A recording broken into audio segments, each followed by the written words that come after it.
di hadapan Tuhan. Yesus, Kau sungguh baik. Yesus, Kau sungguh baik. Katakan Yesus.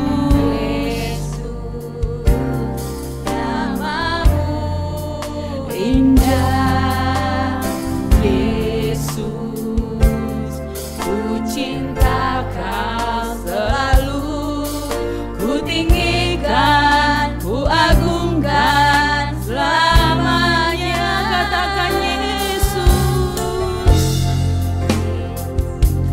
Kau sungguh baik, oh Yesus. Yesus, oh namamu indah, Yesus, Ku cinta Engkau cinta Tuhan. Kau selamanya. Kami mau tinggikan Ku Engkau. tinggikan, ku agungkan Oh, selamanya.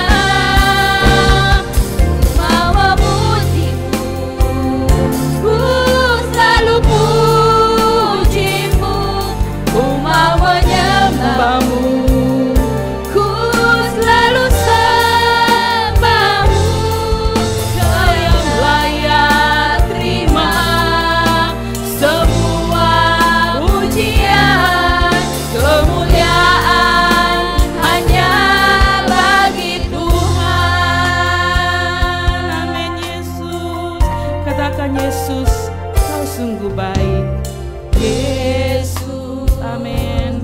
Kau sungguh baik. Betul Yesus, Engkau sungguh baik. Yesus, oh namamu indah, Yesus, ku cinta Engkau. cinta Kau selalu. Oh, ku tinggikan, ku agungkan selamanya. Memujimu. Mau memujimu, Oh, ku selalu pujimu, ku mau menyembahmu, ku selalu sembahmu. Kau yang layak terima semua pujian, kemuliaan hanya bagi Tuhan. ku mau memuji Tuhan. Memujimu, ku selalu pujimu, ku mau menyembahmu, ku selalu sembahmu. Kau yang layak terima semua pujian, kemuliaan hanya bagi Tuhan. Sebab Kau layak, oh Tuhan, sebab Kau layak terima pujian, sebab Kau layak, Kau layak Tuhan, terima pujian, sebab Kau layak. ku agungkan Yesus, Raja di atas segala raja, Sebab Kau layak Tuhan. Amin. Terima pujian, Sebab Kau layak. terima pujian, sebab Kau layak. Ku agungkan Yesus, Raja di atas segala raja. Jemaat yang katakan, sebab Kau layak, sebab Kau layak. Ini hati kami Tuhan, kami mau tinggikan Engkau. Dengarlah hati setiap jemaat-Mu Tuhan, karena Engkau yang akan kami tinggikan saat ini.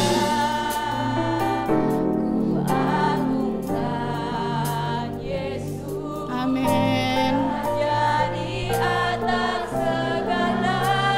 Sekali lagi sebab Kau layak, nyanyi dengan sungguh-sungguh.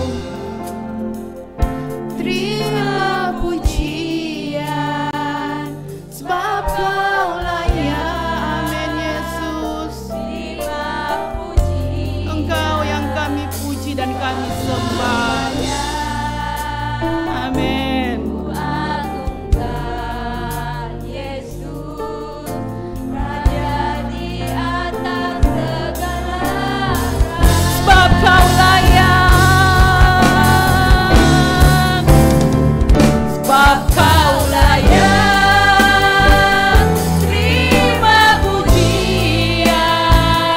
Sebab Kau layak, terima pujian. Amin Yesus. Sebab Kau layak, ku agungkan Yesus, Raja di atas segala raja. Sekali lagi, sebab Kau layak, terima pujian. Sebab Kau layak Sebab Tuhan. Kau layak, terima pujian. Sebab Kau layak. Sebab Kau layak, ku agungkan Yesus, Raja di atas segala raja. Raja di atas segala raja. Raja di atas segala raja. Sekali lagi, Raja di atas segala raja. Raja di atas segala raja.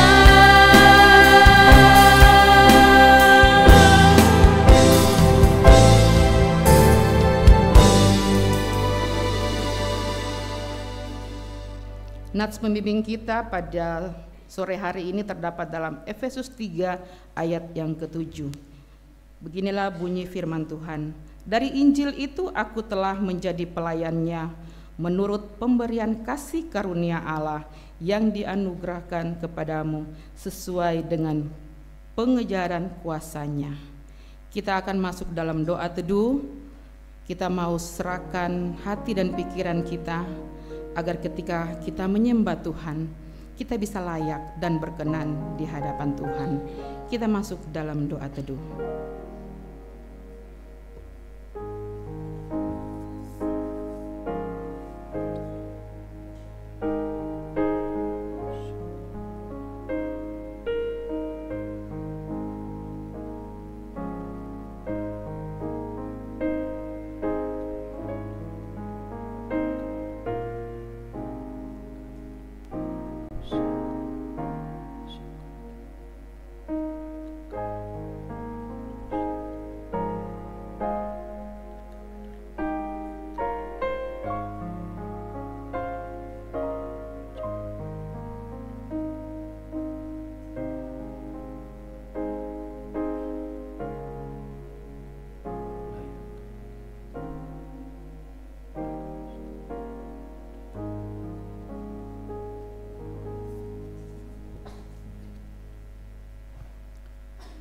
Kita akan memulaikan ibadah kita pada malam hari ini dengan satu pengakuan bahwa pertolongan kita dari nama Tuhan yang menciptakan langit dan bumi, serta cinta kasih di dalam Tuhan kita Yesus Kristus dan penyertaan kita di dalam Allah Roh Kudus.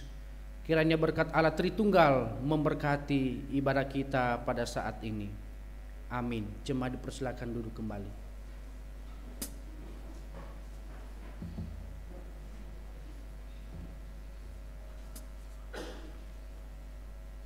Hari ini Yesus memanggil kita supaya kita tidak jauh dari kasih-Nya. Dia mau agar kita semakin dekat kepadanya. Amin. Amin. Kita angkat satu pujian dari KPPK 192 sebagai tema lagu kita pada bulan Oktober ini yang berkata, Yesus memanggil.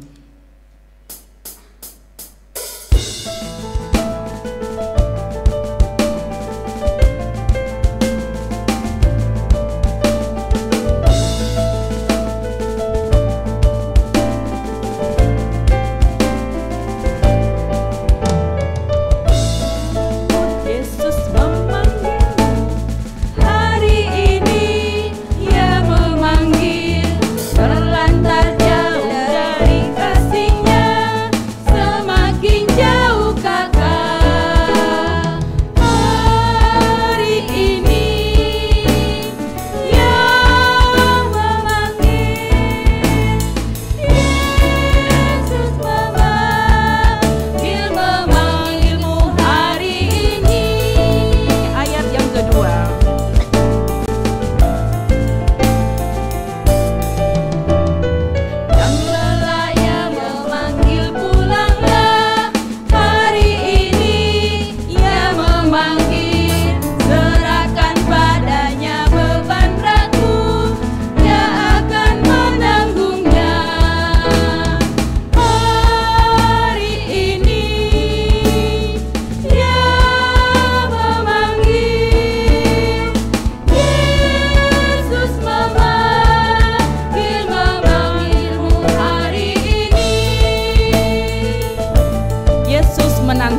kita akan mengikrarkan pengakuan iman rasuli sebagai iman percaya kita kepada Tuhan.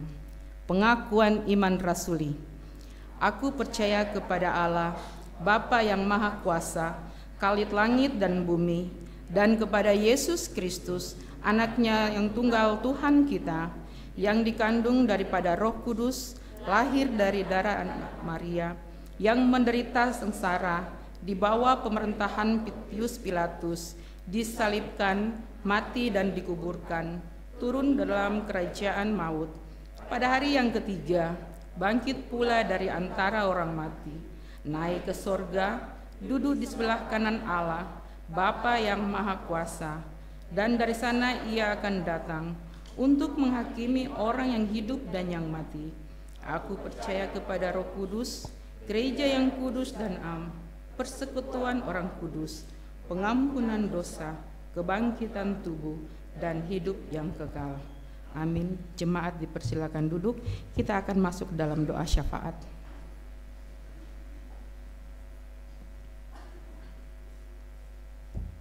Mari kita berdoa. Bapa di dalam surga, Engkau adalah Allah pencipta langit dan bumi. Semua tercipta di dalam Engkau. Kami adalah orang-orang berdosa yang telah melanggar perintah-perintah Tuhan, yang telah jauh daripada Tuhan, yang telah terpisah daripada Tuhan karena dosa-dosa kami. Tetapi kami bersyukur Engkau adalah Allah yang pengasih, tidak membiarkan kami jatuh terus-menerus di dalam keberdosaan kami. Engkau telah memanggil kami, Engkau telah menyelamatkan setiap kami, sehingga kami sungguh-sungguh bersyukur ya Allah atas kebaikan-kebaikan-Mu sepanjang kehidupan kami. Malam hari ini kami sungguh bersyukur ya Bapa, di dalam anugerah-Mu, di mana kami boleh bersama-sama berkumpul bersama-sama di rumah-Mu yang kudus ini. Kami tahu bahwa itu semua karena berkat-Mu, kasih-Mu, kesempatan yang boleh Tuhan berikan sepanjang perjalanan hidup kami. Kami boleh dihantarkan di tempat ini. Kami tahu bahwa kami manusia yang tidak berdaya, karena kami adalah orang berdosa yang telah cacat, yang telah rusak karena dosa-dosa kami. Kami bersyukur ya Tuhan, di tengah-tengah itu semua Tuhan memanggil setiap kami supaya kami kembali merenungkan keagungan-Mu, merenungkan kebesaran-Mu, merenungkan firman-Mu, supaya kami memuji Engkau, meninggikan nama Tuhan. Bersyukur untuk semua yang boleh kami lewati, bersyukur atas semua kelimpahan yang boleh Tuhan limpahkan bagi setiap kami. Malam hari ini ya Tuhan, kami datang di hadapan-Mu, menghantarkan setiap doa-doa kami kepada Tuhan. Terkhusus kami berdoa bagi seluruh umat Tuhan di tempat ini. Di dalam mereka bekerja, Tuhan terus berikan kekuatan, Tuhan terus berikan sukacita, sehingga ketika mereka bekerja, mereka bisa memberikan yang terbaik dalam setiap pekerjaan mereka. Jadi kalau mereka anak-anak yang takut akan Tuhan dimanapun mereka bekerja. Kami juga menyerahkan jemaat-jemaat Tuhan di dalam usaha demi usaha mereka. Kiranya Tuhan bercampur tangan, Tuhan memberkati. Kami tahu waktu-waktu ini adalah waktu yang tidak menentu. Ekonomi dunia hari ini begitu banyak masalah. Kami tidak tahu harus mau berbuat apa. Tetapi untuk itu ya Tuhan, kami datang di hadapan Tuhan, berdoa bagi usaha-usaha jemaat Tuhan di tempat ini. Tuhan berkati di dalam kelimpahan, Tuhan berkati setiap usaha mereka, sehingga ya Tuhan, di dalam pekerjaan usaha ini mereka dikuatkan dan segala kebutuhan mereka dicukupkan di dalam Tuhan. Kami juga berdoa bagi jemaat-jemaat yang lain, dimanapun mereka berada. Tuhan juga berkati segenap kehidupan mereka di dalam pergumulan demi pergumulan jemaat Tuhan di tempat ini, baik masa depan keluarga, baik masa depan anak-anak mereka. Kiranya Tuhan beranugerah membukakan jalan bagi setiap mereka. Berdoa bagi saudara-saudara kami dalam kelemahan tubuh, kiranya Tuhan berkati di dalam kelimpahan-Mu. Tuhan berikan kekuatan, Tuhan berikan kesembuhan kepada saudara-saudara kami. Berdoa juga bagi orang tua kami yang sudah lansia di gereja kami. Kiranya Tuhan beranugerah, terus menambahkan sukacita damai sejahtera di dalam hidup mereka ya Tuhan. Sehingga mereka terus menikmati Tuhan dan mereka semakin bergantung kepada Tuhan dan semakin mengenal Engkau dan semakin mengandalkan Engkau di dalam kehidupan mereka. Apa yang menjadi kekhawatiran para lansia ini ya Tuhan, kami serahkan ke dalam pengasihan-Mu. Kiranya Tuhan berbelas kasihan bagi orang tua kami ini ya Tuhan. Terima kasih ya Bapa Surgawi. Kami berdoa bagi gereja di tempat ini, bagi para hamba-hamba Tuhan, bagi para majelis. Kiranya juga Tuhan berkati segenap hidup mereka di dalam melayani Tuhan, di dalam menjalankan pelayanan yang boleh Tuhan percayakan, sehingga mereka juga tetap bersatu padu untuk memajukan pelayanan yang boleh Tuhan percayakan. Berdoa bagi setiap komisi, kiranya Tuhan berkati seluruh pengurus dan seluruh komisi. Apa yang menjadi program-program selama 1 tahun ini, kiranya Tuhan berkati. Kiranya Tuhan memberikan mereka sukacita di dalam menjalani setiap program yang sudah ada. Terima kasih ya Bapa Surgawi. Pada saat ini kami berdoa terkhusus bagi saudara-saudara kami yang boleh berulang tahun sepanjang minggu ini. Kami berdoa untuk Ibu Ruth Linda, Ibu Novita Joeng, Bapak Adi Winardi, Ibu Hanabu, Bapak Sambua Andi, Bapak Elifas Lasido, Bapak Lamtogar Manalu. Kami bersyukur untuk saudara-saudara kami ya Tuhan, yang dimana sepanjang minggu ini dan sedang berjalan Tuhan telah menambahkan usia mereka. Untuk itu ya Tuhan, kami mohon belas kasihan-Mu. Kiranya Tuhan berkati tahun demi tahun yang akan mendatang. Kami tahu tentu banyak pergumulan di dalam rumah tangga saudara-saudara kami ini. Untuk itu ya Tuhan, kami berdoa kiranya Tuhan bukakan jalan bagi setiap mereka. Di dalam mereka menjalani hari-hari mereka, waktu demi waktu, kiranya Tuhan terus beranugerah bagi saudara-saudara kami yang boleh Tuhan tambahkan usia. Berdoa bagi saudara kami di dalam ulang tahun pernikahan, Bapak Henry Jatinegara dan Bapak Wariben Sidauruk dan istri. Kami berdoa ya Tuhan, kiranya Tuhan juga terus memberkati keluarga saudara kami.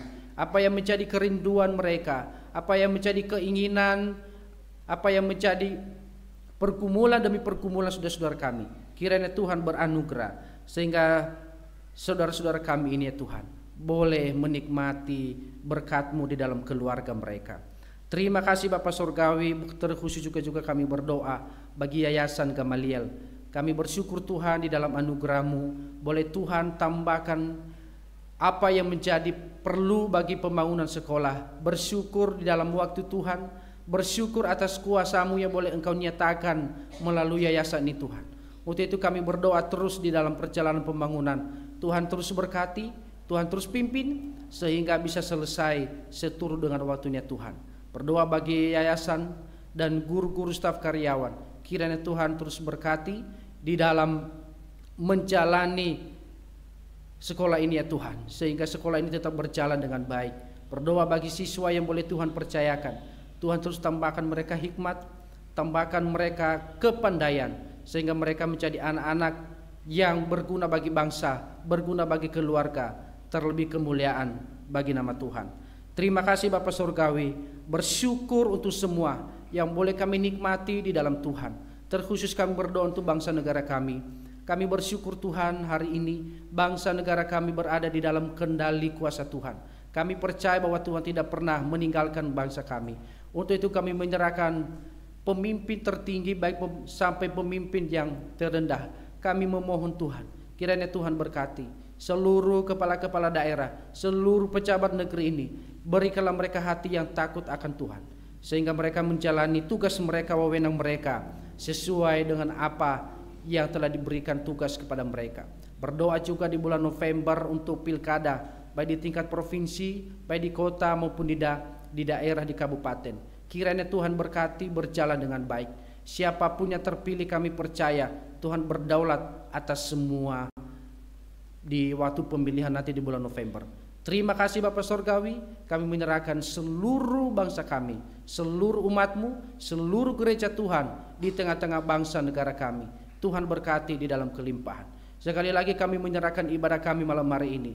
Kiranya Tuhan berkati ibadah kami, sehingga kami bisa beribadah dengan tenang, jauhkan dari hal-hal niat jahat manusia, sehingga ibadah kami menjadi kemuliaan bagi Tuhan, terlebih ketika kami mendengarkan firman-Mu. Terima kasih Bapa Surgawi, ampunilah setiap kelemahan dan kekurangan di dalam doa-doa kami, dan kami sempurnakan setiap doa kami di dalam nama Tuhan Yesus Kristus yang telah mengajarkan kami di dalam doa Bapa kami.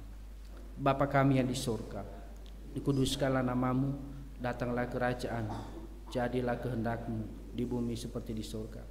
Berikan kami pada hari ini makanan kami yang secukupnya, dan ampunilah kami akan kesalahan kami, seperti kami juga mengampuni orang yang bersalah kepada kami. Dan janganlah membawa kami ke dalam pencobaan, tetapi lepaskanlah kami daripada yang jahat, karena Engkau yang mempunyai kerajaan dan kuasa dan kemuliaan sampai selama-lamanya. Amin. Gloria Patri.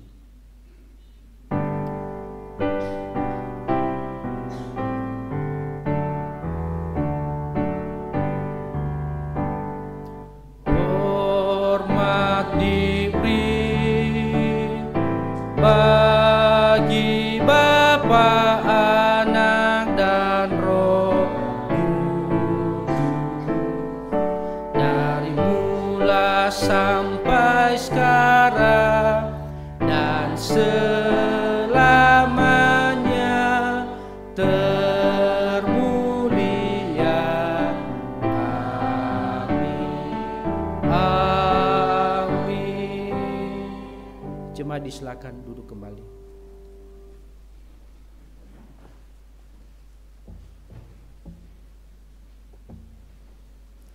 Kita akan memberikan persembahan kita kepada Tuhan, dan hari ini kita akan menjalankan 2 kantong kolektan.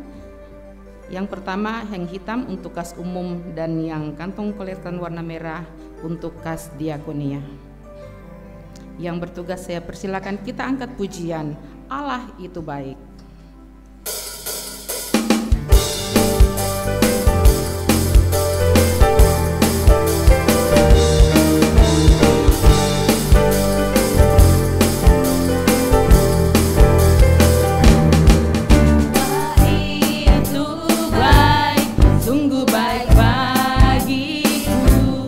Ditunjukkannya kasih setianya.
Tuhan.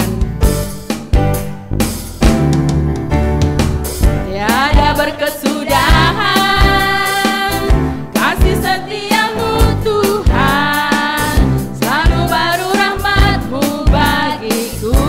Katakan hari berganti hari, Hari berganti hari, tetap kulihat kasih-Mu. amin. Tuhan Yesus baik, amin. Sungguh amat baik untuk selama-lamanya. Tuhan Yesus baik, Tuhan Yesus baik, Tuhan Yesus baik, sungguh amat baik untuk selama-lamanya. Tuhan Yesus baik untuk selama-lamanya, Untuk selama-lamanya, sampai selama-lamanya. Tuhan Yesus baik.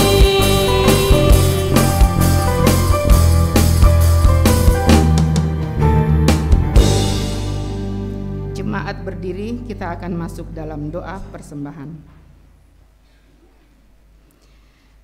Terima kasih Tuhan karena Engkau sungguh baik dan teramat baik dalam kehidupan kami. Kami berterima kasih Tuhan untuk kasih karunia yang Engkau selalu berikan dalam kehidupan kami, sehingga kami bisa ada sebagaimana kami ada sampai dengan saat ini.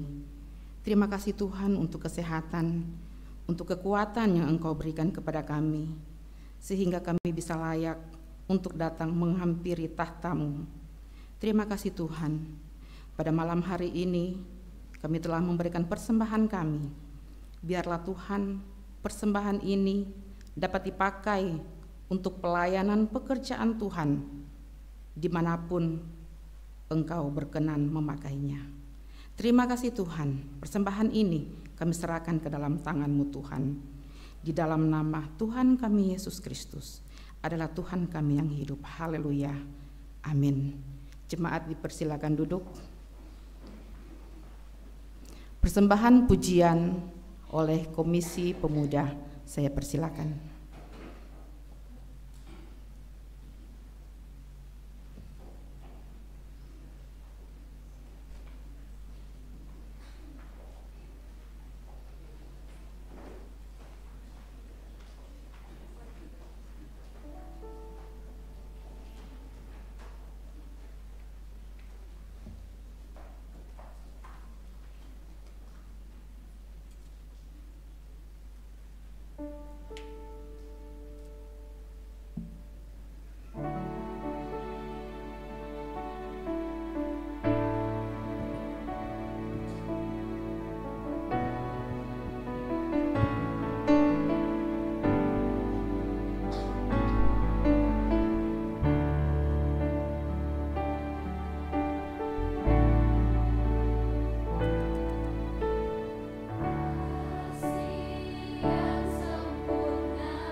Puji nama Tuhan. Terima kasih anak-anak muda. Kiranya Tuhan selalu memberkati kalian. Kita akan membaca Alkitab kita sebagai perenungan firman Tuhan pada sore hari ini, pada malam ini. Kita akan membaca firman Tuhan dari Roma 13 ayat 8 sampai yang ke-14. Roma 13 ayat 8 sampai yang ke-14. Kita akan membacanya secara berbalasan. Saya akan membaca ayat yang genap, jemaat Tuhan membaca ayat yang ganjil. Firman Tuhan berkata demikian, kasih adalah kegenapan hukum Taurat. Janganlah kamu berhutang apa-apa kepada siapapun juga, tetapi hendaklah kamu saling mengasihi, sebab barang siapa mengasihi sesamanya manusia, ia sudah memenuhi hukum Taurat.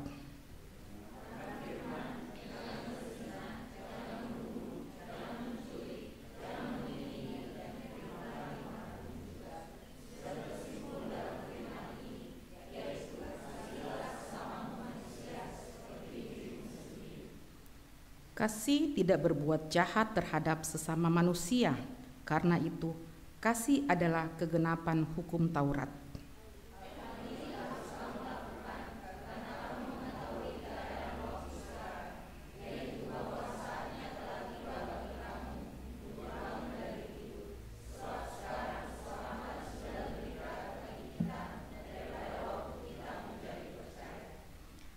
Hari sudah jauh malam, telah hampir siang, sebab itu marilah kita menanggalkan perbuatan-perbuatan kegelapan dan mengenakan perlengkapan senjata terang.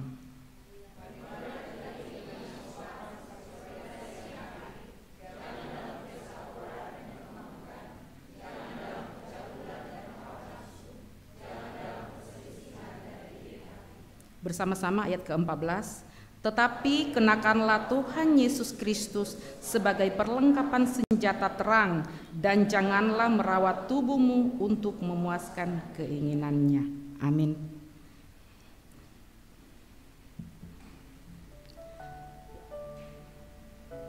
Ketika kita dihadapkan dengan masalah sulit saat ini, beban hidup kita yang semakin berat, apakah kita masih mengandalkan Tuhan? Apakah kita masih mengingat kasih Tuhan yang Tuhan berikan kepada kita? Atau kita malah meragukan kasih Tuhan dalam kehidupan kita?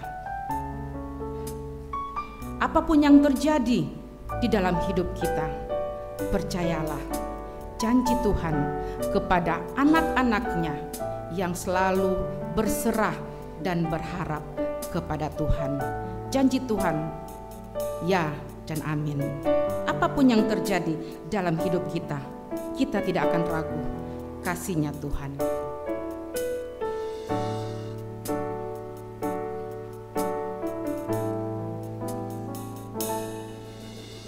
Apapun yang terjadi dalam hidupku ini, tak pernah kuragukan kasih-Mu Tuhan. Lewat gunung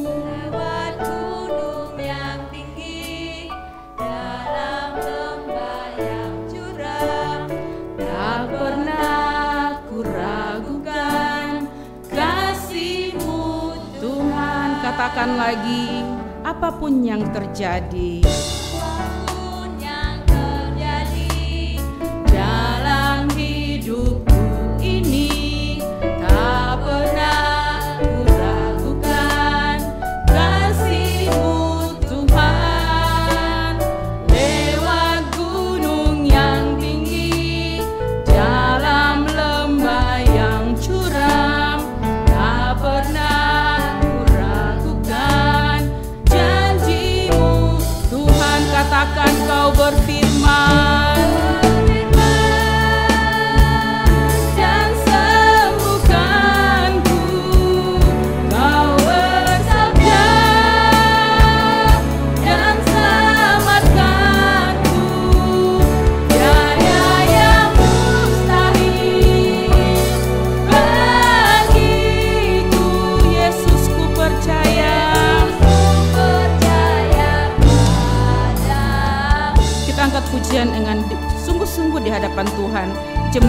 persilakan berdiri. Apapun yang terjadi dalam hidupku ini, tak pernah ku ragukan kasih-Mu Tuhan. Lewat gunung yang tinggi, dalam lembah yang curam, tak pernah ku ragukan janji-Mu Tuhan. Kau berfirman Tuhan, dan sembuhkanku. Kau bersabda dan selamatkanku. Tiada yang mustahil bagiku. Yesus, ku percaya padamu. Oh, Kau berfirman Tuhan, dan sembuhkanku. Kau bersabda dan selamatkan. tiada yang mustahil Tuhan. Yang mustahil Amin. bagi Yesus, kami percaya kepadamu. Yesus, ku percaya Tiada yang mustahil, tiada yang mustahil, oh bagiku Tuhan.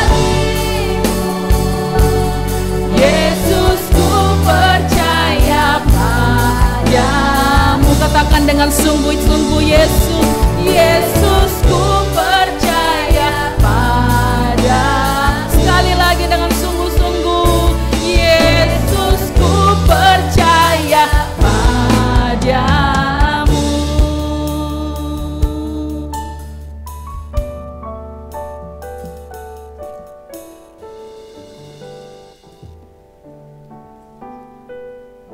Ketika Engkau berfirman bagi kami, maka kami mendapatkan diri kami yang tidak berdaya ini.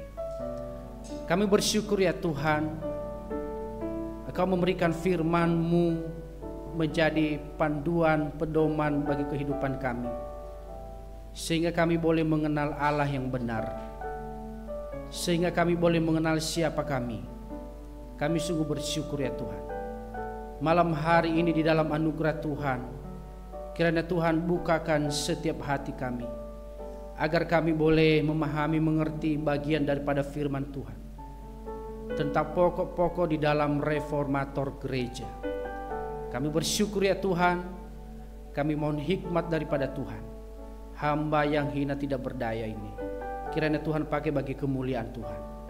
Berfirmanlah kepada kami semua, sebab kami telah siap mendengarkan. Di dalam nama Tuhan Yesus Kristus. Amin. Jemaat dipersilakan duduk kembali.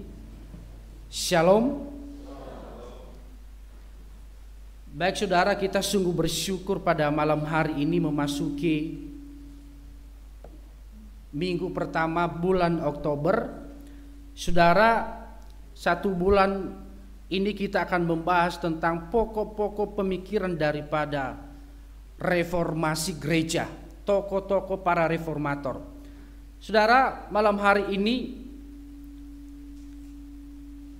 di dalam bacaan kita yang kita renungkan tadi, kita akan melihat satu tema besar tentang anugerah daripada Tuhan atau kasih karunia Allah.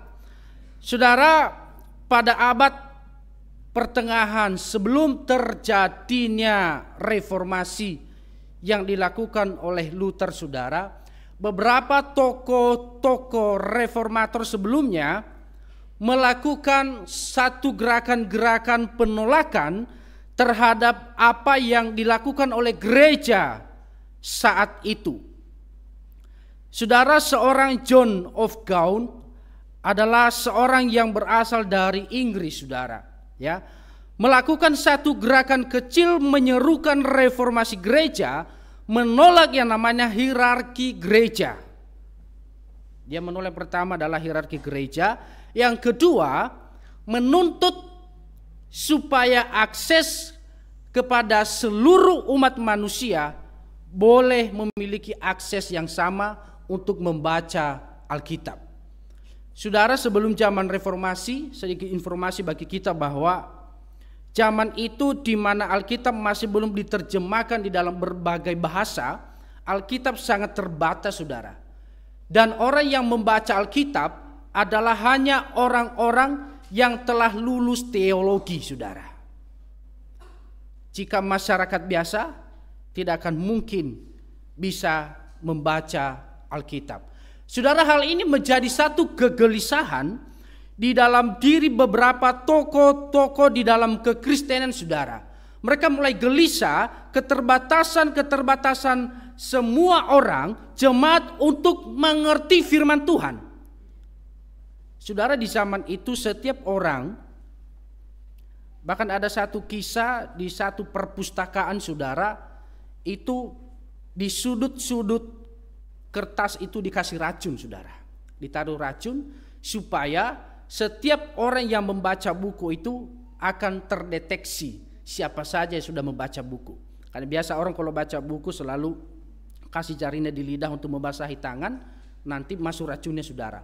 Sampai segitunya gereja hari itu menutup diri dari hal-hal yang baik, saudara. Saudara, malam hari ini di dalam bacaan kita adalah kitab Roma di dalam pasal 13, saudara, di mana nanti pasal 13 ayat 13 sampai 14 adalah satu konteks firman Tuhan yang menjadi dasar daripada pertobatan seorang tokoh, yaitu Agustinus, yang menjadi pembahasan kita malam hari ini. Saudara, kitab Roma ini menjadi satu, atau saya bisa katakan bahwa dasar, satu-satunya dasar bagi seluruh kitab suci. Kalau kita membaca dari pasal 1 sampai pasal terakhir, saudara, pasalnya yang 16, kita melihat satu rentetan cerita doktrinal yang dituliskan oleh Rasul Paulus sangat lengkap, saudara. Bahkan dari kitab Roma ini kalau saya katakan menjadi satu fondasi bagi lahirnya, berdirinya sebuah gereja.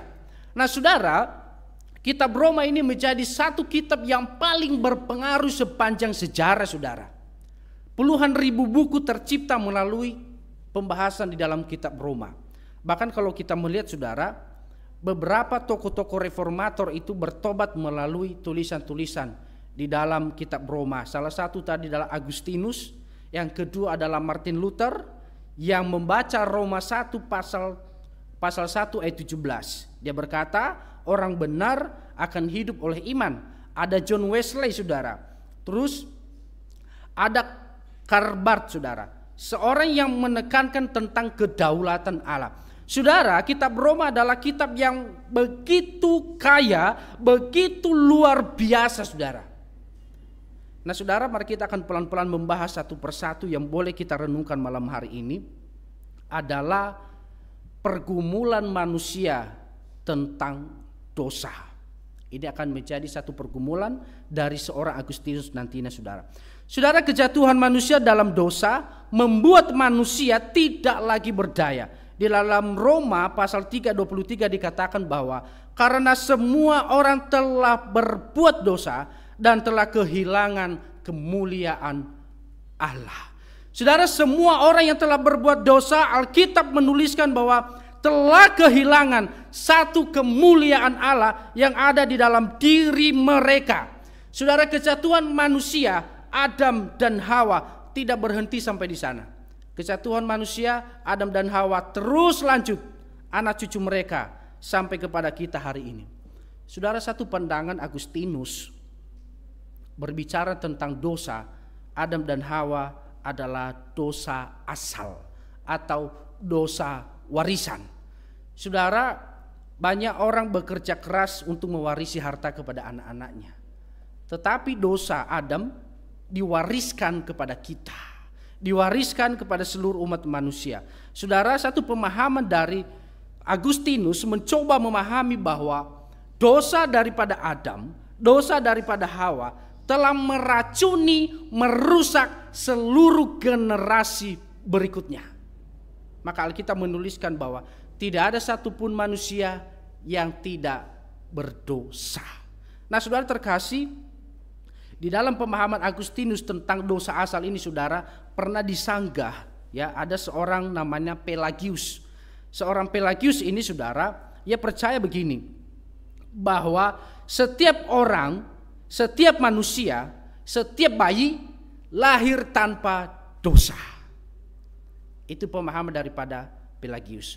Tetapi Agustinus berkata tidak, justru setiap orang yang lahir, meskipun dia bayi yang baru lahir, telah tercemari oleh dosa warisan. Ini dua pemahaman yang berbeda saudara. Pelagius berkata dosa Adam, dosa Hawa tidak menjadi tanggungan kita. Dosa yang dilakukan Hawa dan Adam tidak ada urusannya dengan kita. Tetapi Agustinus berkata justru dosa Hawa dan dosa Adam, anak-anak yang lahir dari daging manusia, telah tercemari oleh dosa. Saudara, hal ini juga didukung di dalam Mazmur ayat 51 ayat 7 ketika Daud berkata, sesungguhnya dalam kesalahan aku diperanakan dan dalam dosa aku dikandung ibuku. Saudara, Alkitab menunjukkan kepada kita satu doktrin dosa, bahwa Daud pun menyadari di dalam kandungan ibuku pun aku telah tercemari di dalam dosa. Saudara, dosa itu ada dua dipahami saudara. Ada dosa perbuatan, ada dosa warisan. Dosa perbuatan adalah dosa yang diakibatkan melalui dosa warisan, dosa asal. Saudara, tidak ada satupun manusia yang akan berbuat dosa kalau naturnya bukan dari dosa. Manusia lahir telah jatuh dalam dosa, maka dosa itu diwariskan saudara. Maka natur manusia telah rusak. Maka apapun yang dilahirkan, dilakukan oleh manusia akan berbuah kepada kejahatan. Saudara, akibat daripada pemahaman Pelagius ini yang percaya bahwa dosa tidak ada urusannya dengan orang tua, ya. Terkadang ada berkata dosa nggak ada sakut pautnya dengan orang tua. Lah saudara, Alkitab juga menunjukkan bahwa dosa diwariskan saudara. Dengan pemahaman bahwa dosa bukan diwariskan oleh orang tua, banyak orang saudara menganggap remeh tentang dosa. Banyak orang menganggap remeh tentang dosa. Seorang Paul Tillich, ya, seorang filsuf juga di abad ke-17, ia berkata begini saudara, dosa asal bukan sebagai dosa personal, bukan sebagai dosa seseorang yang diwariskan dari Adam, melainkan sebagai keterasingan keberadaan manusia dari Tuhan dan dari dirinya sendiri. Nah begini saudara, dia memahami satu dosa ini begini saudara, bahwa dosa itu bukan soal personal seseorang, bukan soal karena Adam telah berdosa maka keturunannya berdosa, tetapi ia punya satu pemahaman begini saudara, bahwa dosa itu adalah satu keadaan di mana manusia terasingkan dari Tuhan, di mana manusia terasingkan dari dirinya sendiri. Dia berkata bahwa dosa itu adalah kekosongan di mana Tuhan tidak ada di dalam diri manusia. Makanya berkata itu adalah dosa. Tetapi saudara, Alkitab lain yang disampaikan tentang hal-hal seperti itu, bahwa dosa, Alkitab menuliskan bahwa melalui satu orang dosa telah masuk di dalam dunia. Dan melalui juga satu orang keselamatan telah masuk di dalam dunia. Kesimpulan daripada Agustinus mengenai hal ini saudara, bahwa dia menyanggah tentang pemahaman daripada Pelagius tadi tentang dosa. Ia berkata begini saudara, meskipun manusia memiliki kehendak bebas, ya, karena orang Pelagius berkata manusia punya free will, punya kebebasan. Karena dia tidak berdosa, dia punya kebebasan mau selamat atau tidak. Nah itu satu pemahaman yang disanggah oleh Agustinus. Dia berkata bahwa meskipun manusia memiliki kehendak bebas, tetapi kehendak itu telah dirusak oleh dosa asal. Setelah kejatuhan, manusia cenderung memilih kejahatan daripada kebaikan.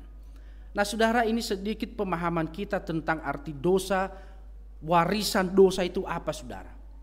Yesus datang ke dunia menebus kita, mengambil kita dari status sebagai orang berdosa. Status kita sebagai orang berdosa dimulai daripada Adam. Nah saudara, banyak para tokoh-tokoh yang menyeleweng daripada kitab suci memulai membangun satu doktrin pemahaman bahwa tidak perlu takut tentang hal-hal dosa.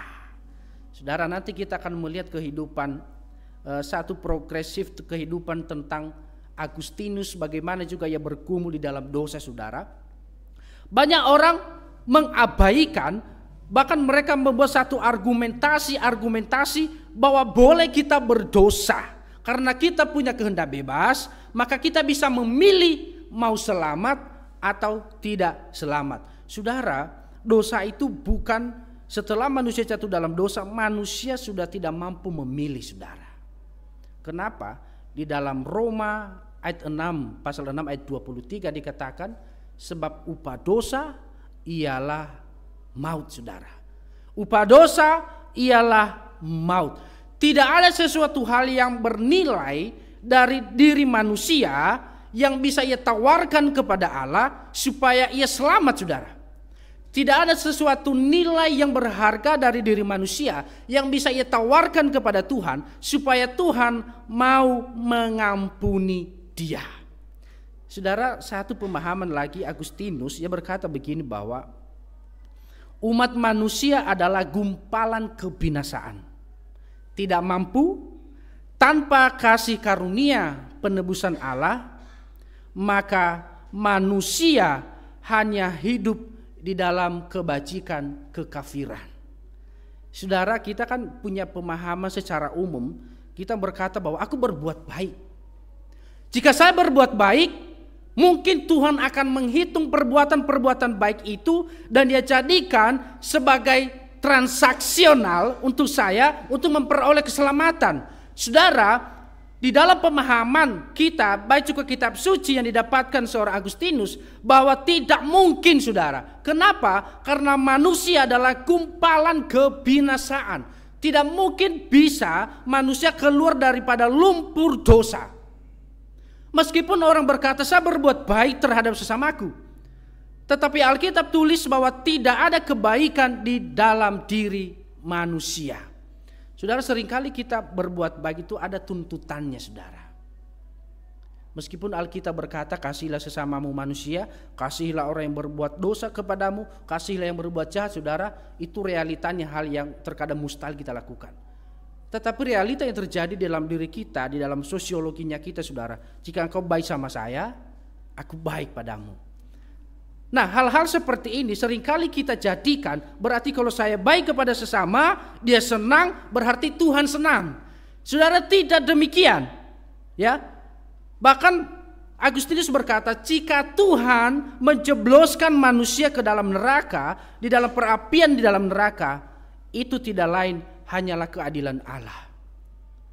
Saudara, keadilan Allah di dalam dosa, di dalam manusia adalah hal yang mengerikan saudara. Bukan hal yang dianggap enteng seperti orang-orang liberal saudara. Orang-orang liberal punya pemahaman begini saudara. Mereka tahu Tuhan itu maha kasih. Itu luar biasanya orang liberal. Mereka tahu dan mereka menyerukan satu pemahaman, karena Tuhan maha kasih, maka kita boleh berbuat dosa dengan bebas. Ya, buat dosa bebas, tinggal datang kepada Tuhan, minta ampun, selesai. Saudara, ini adalah pemahaman-pemahaman teologi liberal yang mempengaruhi kekristenan kita hari ini. Sehingga banyak orang-orang Kristen hari ini saudara mulai tidak lagi mementingkan Tuhan. Mulai tidak lagi mementingkan tentang ibadah. Mulai tidak lagi mementingkan soal firman Tuhan. Kenapa? Mereka berkata, buat apa? Bukankah Tuhan maha kasih? Kalau saya berdosa, Tuhan ampuni, selesai. Lah saudara, tetapi mereka lupa di tengah-tengah Tuhan sebagai maha kasih, Tuhan adalah adil saudara, yang tidak pernah kompromi dengan dosa. Di mana setiap orang berdosa ya harus menerima yang namanya hukuman maut.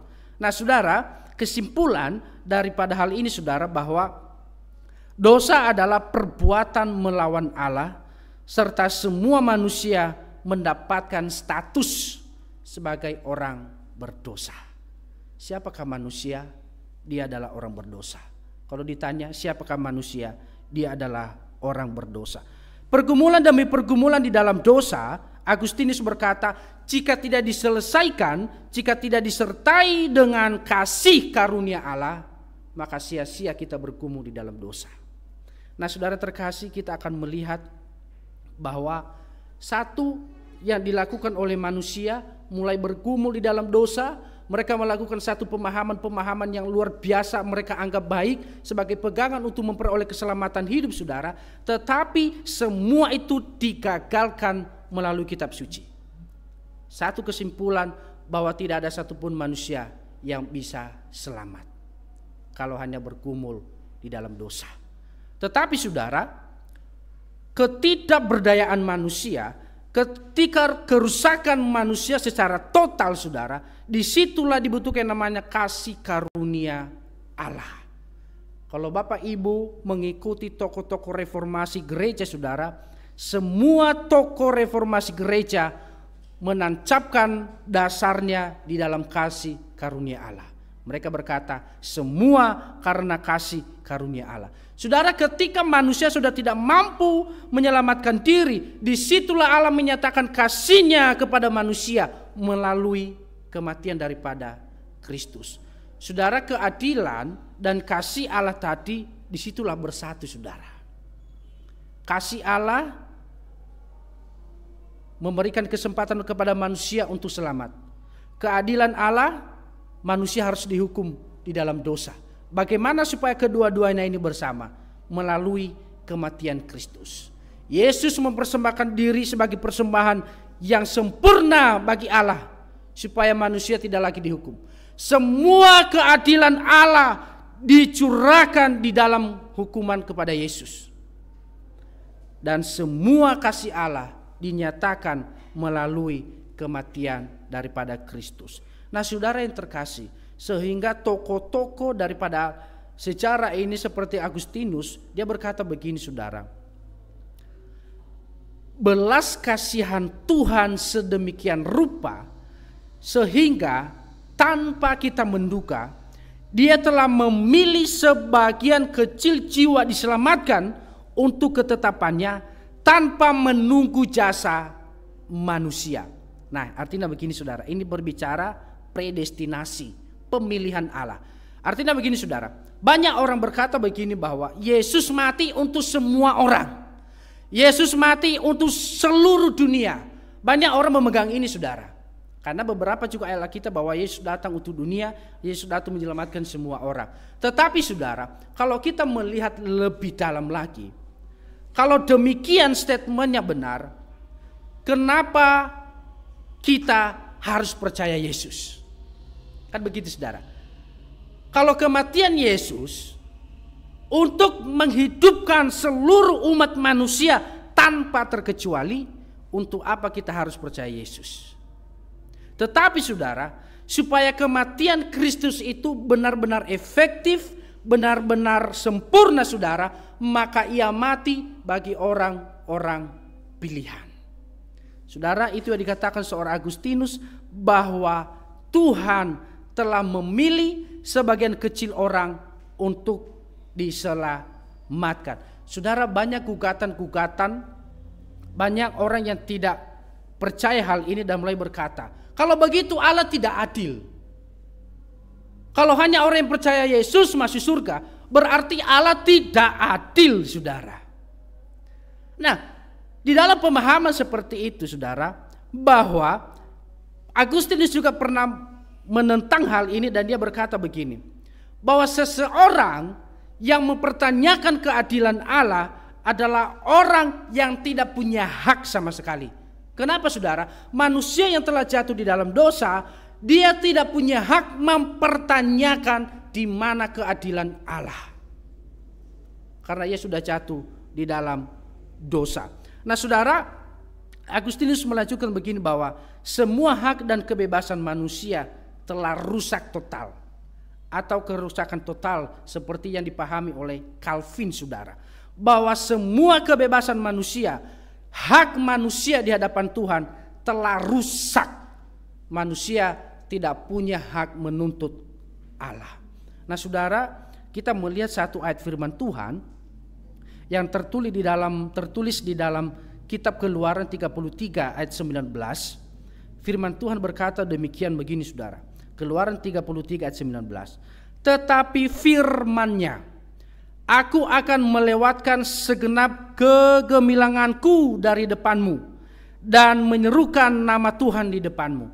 Aku akan memberi kasih karunia kepada siapa yang ku kehendaki dan mengasihi siapa yang ku kasihi. Saudara, itu firman Tuhan kepada Musa, bahwa Tuhan memberikan kasih karunia kepada siapa yang ia kasihi.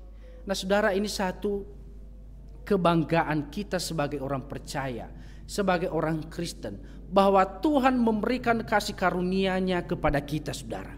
Kita boleh hadir malam hari ini adalah bagian daripada kasih karunia Allah yang diberikan kepada kita. Nah saudara yang terkasih, kita melihat di sini satu pergumulan daripada seorang Agustinus saudara, ya. Bagaimana Allah menunjukkan kasih-Nya kepada seorang Agustinus. Saudara, perlu kita tahu sedikit latar belakang daripada Agustinus ini saudara. Dia adalah seorang yang bisa dikatakan seorang yang amburadul hidupnya sebelumnya saudara, ya. Secara menuliskan bahwa Agustinus itu orang yang hidup di dalam kefasikan saudara. Pertama sekali ia percaya satu kepercayaan bernama Manikeisme. Manikeisme itu mengajar tentang dualisme, tentang bahwa kebaikan dan keburukan itu saling berperang di dunia, ya. Terang dan gelap itu saling berperang. Nah dia mempercayai bahwa di dalam yang dipengaruhi nanti Platonisme saudara, yang percaya bahwa di dalam dunia ini ada keburukan dan kebaikan yang saling berantem saudara. Misalnya di dalam pemahaman Platonisme itu punya pemahaman begini saudara, bahwa tubuh itu adalah jahat, tetapi jiwa itu adalah baik. Sehingga mereka berkata begini saudara, memang ajaran-ajaran ini hampir-hampir mirip dengan Alkitab saudara. Karena Alkitab juga berkata, tulisan Paulus, bahwa selagi kita masih di penjara oleh tubuh ini, maka kita akan tersiksa. Nah mereka berkata bahwa tubuh itu adalah satu keburukan di dalam diri manusia, tetapi jiwa itu adalah kebaikan. Sehingga mereka punya kesimpulan begini saudara, kalau tubuh berbuat dosa, kalau tubuh melakukan keburukan, maka jiwa tidak akan berpengaruh di situ. Sehingga saudara, mereka yang memegang satu kepercayaan ini adalah mereka memperlihatkan satu gaya hidup yang sangat-sangat tidak baik saudara. Itu yang dilakukan oleh Agustinus. Agustinus itu adalah orang yang sangat tidak baik saudara, ya. Main perempuan, mabuk-mabukan saudara. Pokoknya begitu hancur jiwa daripada Agustinus sebelumnya saudara. Lalu saudara, suatu hari ia mendengarkan satu khotbah dari Ambrosius. Santo Ambrosius ini adalah salah satu seorang hamba Tuhan yang sangat baik di dalam berkhotbah. Bagaimana ia menantang orang-orang intelektual untuk percaya, dan bagaimana mereka bergumul di dalam dosa-dosa mereka. Nah saudara, ketika ia mendengarkan satu khotbah daripada Ambrosius ini tentang dosa, tentang hukuman Allah saudara, di situ ada satu hal yang mengganjal hati Agustinus. Saudara, di dalam cerita itu ia pergi ke sebuah taman. Di dalam taman itu dia bergumul saudara, bergumul tentang dosa-dosa yang telah ia lakukan. Satu hal yang ia doakan begini saudara, ya ini lucunya Agustinus ini. Dia pernah meminta kepada Tuhan, Tuhan berikan aku kesucian, tetapi jangan sekarang. Nah, ini pergumulannya saudara. Dia meminta Tuhan berikan aku kesucian hidup supaya saya meninggalkan dosa-dosa ini, tapi jangan sekarang. Nah ini saya mencoba masuk di dalam pikirannya saudara. batinnya, jiwanya sudah tidak tahan dengan dosa. Istilah begini saudara, batin dan batinnya sudah tidak tahan dengan dosa karena khotbah yang telah ia dengarkan. Tetapi saudara, keinginan dan hawa nafsunya masih mau di sana. Nah, ini satu pergulatan rohani saudara. Sehingga ia berkata kepada Tuhan, Tuhan berikan aku kesucian, tapi jangan sekarang. Nah saudara, ini saya baca ini berulang-ulang, saya baca kata-kata ini terkadang ketawa juga saya saudara ya. Lalu ketika ia di dalam sebuah taman itu menangis saudara, karena dia mulai merenungkan dosa-dosa, kemabukan, hal-hal yang paling ia lakukan saudara. Lalu di situ ada sekelompok anak-anak yang sedang bernyanyi. Ia dengarkan bahwa ambil dan baca, ambil dan baca. Saudara, dia tidak mengerti apa ambil dan baca, ambil dan baca. Lalu ia menafsirkan bahwa mungkin maksudnya ini ambil dan baca kitab suci. Saudara, ia membuka Alkitab, mengambil Alkitab dan membaca kitab suci, yaitu di dalam Roma 13 ayat 13 sampai 14 yang menjadi landasan pertobatan daripada Agustinus. Tetapi saudara, ketika Agustinus itu bertobat, ada beberapa hal yang memang orang-orang reform itu tidak setuju dengan pemahamannya, yaitu soal selibat saudara. Ya, soal selibat yang dimana nanti tokoh-tokoh para Romo-Romo Katolik itu membuat mereka tidak menikah. Itu terambil dari kisah hidupnya Agustinus yang membuat para hamba Tuhan di Katolik itu tidak bisa menikah saudara. Itu disari daripada Agustinus. Nah saudara, ketika Agustinus itu bertobat kepada Tuhan, ya, dia bertobat kepada Tuhan, tetapi saudara, dia punya kelemahan yaitu perempuan. Agustinus itu punya kelemahan yaitu perempuan.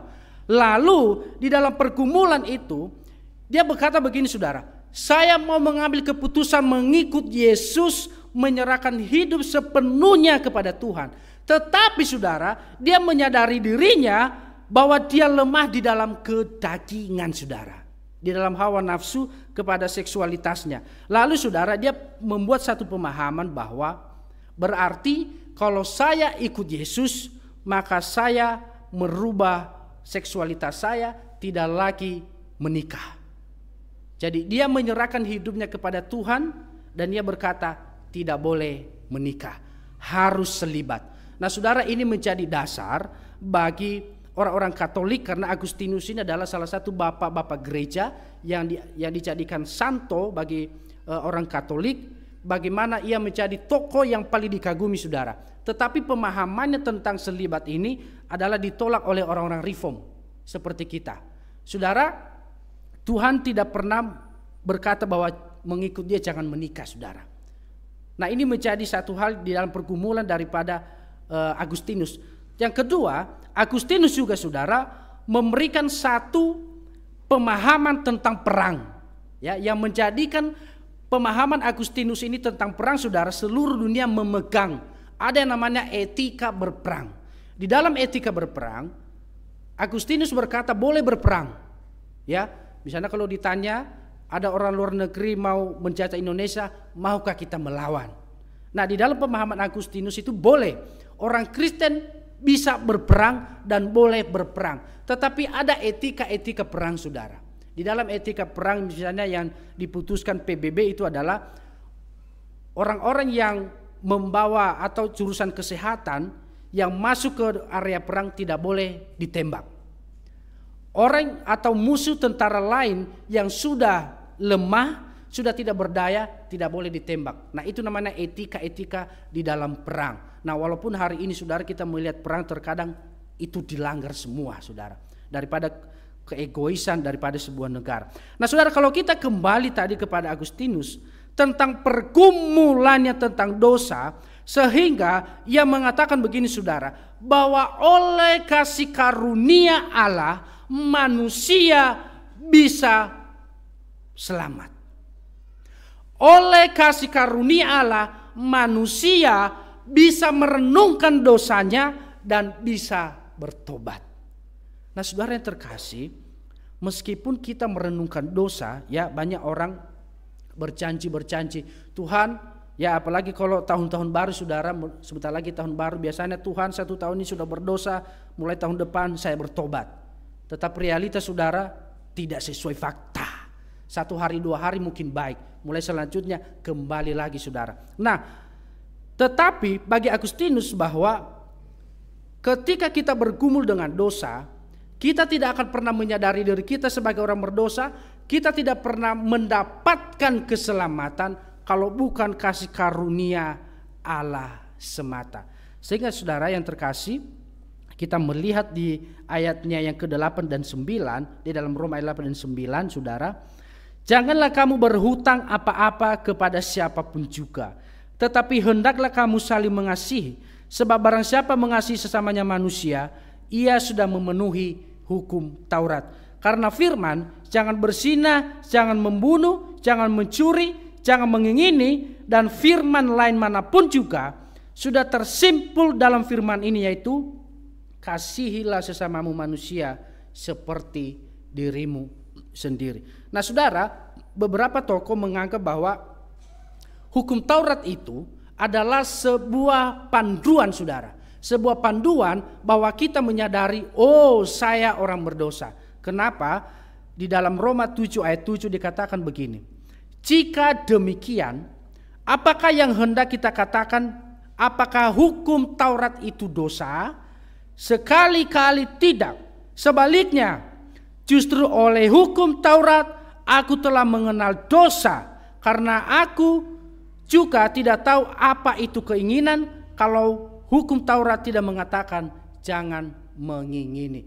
Nah saudara, Agustinus maupun Martin Luther maupun nanti John Calvin saudara, mereka punya pemahaman satu benang merah tentang hukum Taurat, bahwa hukum Taurat itu adalah menjadi alat untuk mengenal apa itu dosa, tetapi tidak menyelamatkan. Nah saudara terkasih, nanti di dalam pemahaman John Calvin saudara, ia berkata bahwa orang Kristen wajib melakukan hukum Taurat. Tetapi saudara, bukan lagi kewajiban di dalam keselamatan, tetapi di dalam moralitas kita harus melakukan hukum Taurat. Di dalam hukum Taurat ada jangan berzina, jangan membunuh dan sebagainya. Dan Calvin berkata orang Kristen wajib melakukan hal itu. Tetapi bukan lagi hal kewajiban, tetapi apa? Sebagai ucapan syukur karena kita sudah diselamatkan oleh Tuhan. Nah saudara terkasih, terakhir adalah orang-orang yang sudah diselamatkan ini, orang-orang yang sudah mendapatkan anugerah Tuhan itu, kasih karunia itu. Di dalam pemahaman Agustinus, setiap mereka dikumpulkan di dalam sukacita besar. Ya, prinsip penciptaan, kejatuhan manusia dalam dosa, pergumulan di dalam dosa, kasih karunia Allah menyelamatkan manusia. Maka buah dari itu, setiap manusia dimasukkan ke dalam sukacita besar. Nah saudara, kita boleh bersyukur malam hari ini bahwa kita boleh percaya kepada Yesus semata-mata kasih karunia Allah.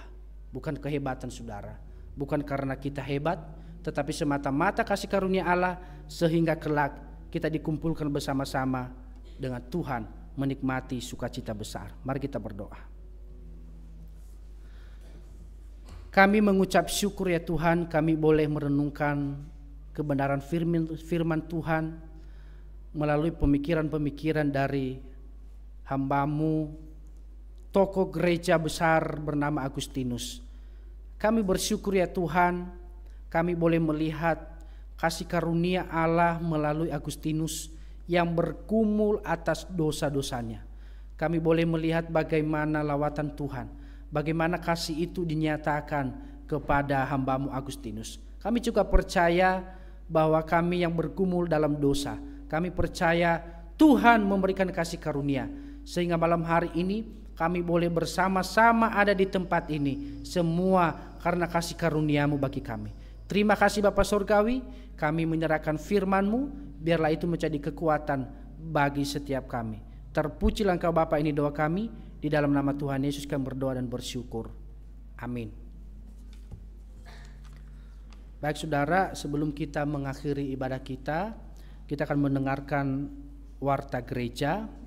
Yang pertama disampaikan kepada jemaat bahwa Bapak Gembala, Bapak Pendeta Riki Alfonsius tidak berada di tempat karena mengikuti sidang tahunan Sinode GKI Sulawesi Selatan di Gorontalo dari tanggal 5 sampai tanggal 7 Oktober. Mohon perhatian jemaat sekalian. Yang kedua, perayaan Natal di gereja pada tahun ini membutuhkan dana sebesar kurang lebih 47 juta rupiah. Dana yang sudah terkumpul sebesar 18.750.000 rupiah. Dana yang masih dibutuhkan sekitar 28.250.000. Untuk dukungan darang dari jemaat, panitia menyiapkan amplop persembahan Natal yang disertakan di buletin, saudara. Yang ketiga, kebaktian minggu ini dijalankan 2 kantong, baik untuk kas gereja maupun untuk diakonia.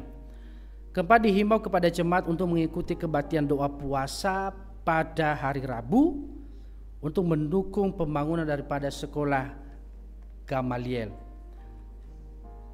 Yang kelima, saudara, setelah ibadah KU1 dan KU2, diharapkan paduan suara Gloria bisa tinggal sebentar untuk latihan persiapan Natal.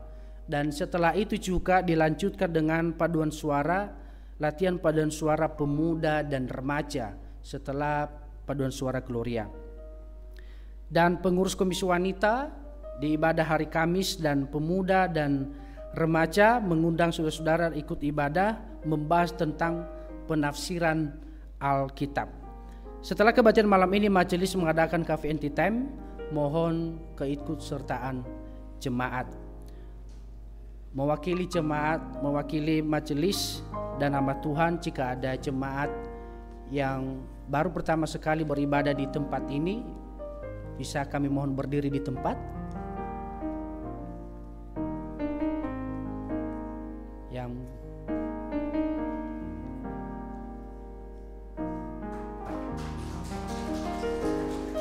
ya, kami GKI terbuka untuk jemaat-jemaat yang baru. Jika belum ada tempat ibadah, silakan beribadah di GKI di tempat ini. Baik saudara, kita akan mengakhiri ibadah kita. Saya persilakan jemaat berdiri.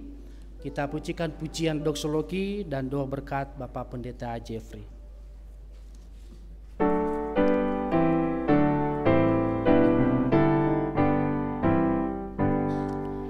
Puji Allah Bapa Putra, puji Allah Roh Kudus, ketiganya yang esa. Mohon selamat sumber berkat.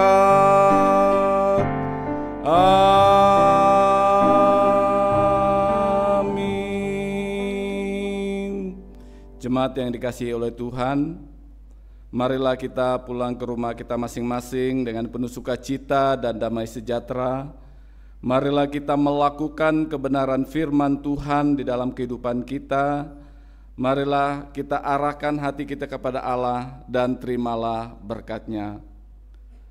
Tuhan memberkati engkau dan melindungi engkau. Tuhan menyinari engkau dengan wajah-Nya dan memberi engkau kasih karunia. Tuhan menghadapkan wajah-Nya kepadamu dan memberi engkau damai sejahtera. Di dalam nama Allah Bapa, Putra, dan Roh Kudus. Amin. Amin.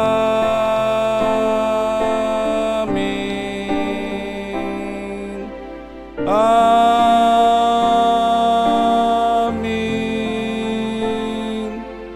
Amin.